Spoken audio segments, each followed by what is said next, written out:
এবার এমন একটা প্রেম হোক যে প্রেমে আগে বন্ধুত্ব হবে, ব্রেকআপ হবে না, আরই হবে।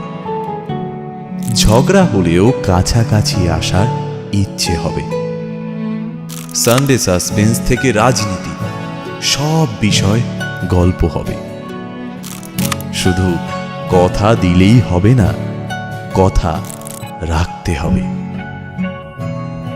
জীবনে হারি বা জিতি, সে সব কিছুর অংশ হবে, মন খারাপের ওষুধ হবে। এমন একটা প্রেম হোক যার কাছে তুমি অপশন নও, প্রায়োরিটি হবে।